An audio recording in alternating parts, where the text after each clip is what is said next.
جب پہلی مرتبہ آپ حج پہ جاتے ہیں اور 8 کو احرام باندھ کے مکے سے جب پہنچتے ہیں منا میں، تو جو ہی خیمے کے اندر داخل ہوتے ہیں آپ کو حیرت کا جھٹکا لگتا ہے. بالکل قبر جتنی جگہ ہوتی ہے. 1.5 فٹ چوڑا گدھا ہوتا ہے اور 5.5 فٹ لمبا ہوتا ہے، اور وہ جوڑ کے رکھے ہوئے ہوتے ہیں. وہاں ہی سونا ہے، اسی کو اٹھا کے نماز پڑھنا ہے، وہیں اپنا کہیں سامان ٹکانا ہے، وہیں کہیں جوتے کو سیڑنے ہیں. بڑی مشکل ہوتی ہے. بندہ جب ایک دم خیمے میں داخل ہوتا ہے تو 1.5 فٹ چوڑا اور 5.5 فٹ لمبا جب دیکھتا ہے کہ یہ میرا بستر ہے. چھوٹا سا خیمہ ہے تو یہاں بندے کتنے؟ اتنے بندے ہیں جی 45 بندے ہیں یہاں. اور وہاں تو پھر جب کروٹ بھی بدلتے ہیں تو دوسرے کے اوپر گرتے ہیں، پاؤں دوسرے کے سر پہ ہوتے ہیں اور ادھر والے کے پاؤں آپ کے سر پہ ہوتے ہیں. اور وہاں آپ نے کتنے دن کاٹنے ہوتے ہیں، اور وہ کتنا مشکل ہوتا ہے. پھر واش روم میں جو لائن لگی ہوتی ہے تو وہ کتنا مشکل مرحلہ ہوتا ہے. لیکن اس کے باوجود تکلیف سارے کاٹتے ہیں، لیکن جنگ و جدل نہیں ہوتا. اس لیے کہ میرے رب نے کہا میرے بندو میرے دربار پہ آؤ، لڑنا نہیں ہے. یہ حج پہ اللہ تعالیٰ نے ہمارا امتحان لیا.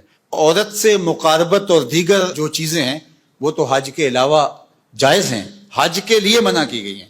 لیکن فسوق اور جدال، گناہ کے کام اور جنگ و جدل، لڑائی، یہ حج کے باہر بھی جائز نہیں ہے، لیکن خاص طور پہ ان کو حج کے اندر بھی منع کیا گیا. چونکہ ہجوم ہوتا ہے، اور ہجوم کے اندر لوگوں کا آپس میں لڑ پڑنا، جھگڑ پڑنا، تو یہ ایک عمومی طور پہ ہوتا ہے.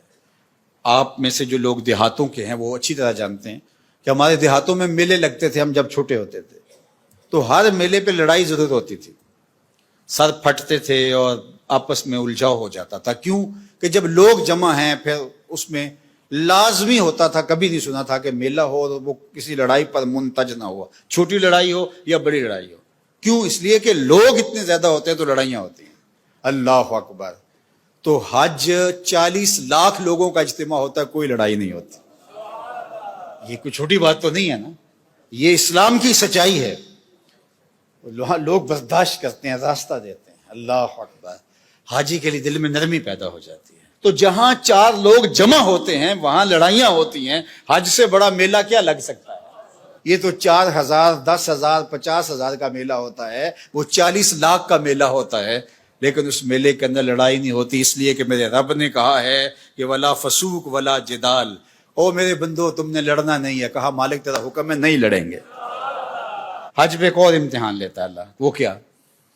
احرام کی شرط ہے نا، پردہ دار خاتون بھی ہو اس کو بھی حکم ہے منہ نہیں ڈھانپنا، تیرے چہرے پہ نقاب نہیں آنا چاہیے. اللہ کا گھر کعبہ سامنے، مطاف، وہاں تو بے پردہ عورت بھی جا کے پردہ کر لے، لیکن کہا کہ احرام باندھا ہے تمہارا چہرہ نہیں ڈھکا ہوا ہونا چاہیے، تو چہرہ جو ہے وہ تم نے بہنا رکھنا ہے. مالک یہ کیا؟ کہا میں دیکھنا چاہتا ہوں کہ میرے بندے میرے گھر کے سامنے آ کے میرا حیا کرتے ہیں کہ نہیں کرتے. یہی تو دیکھنا چاہتا ہوں، ان کی آنکھوں میں شرم آتی ہے کہ نہیں آتی. یہی تو امتحان لینا ہے بندے کا. اور وہاں مجال ہے کہ کوئی کسی کی آنکھوں میں آوارگی آ جائے، کسی کی آنکھوں کے اندر بدکاری آ جائے. کیسی پاکیزگی ہوتی ہے، کیسی عفت ہوتی ہے. یار اپنی بیوی بھی ساتھ ہو تو تم اسے بھی اس نظر سے نہیں دیکھ سکتے، تو پھر کسی اور کی خاتون کو کوئی کیسے دیکھے گا؟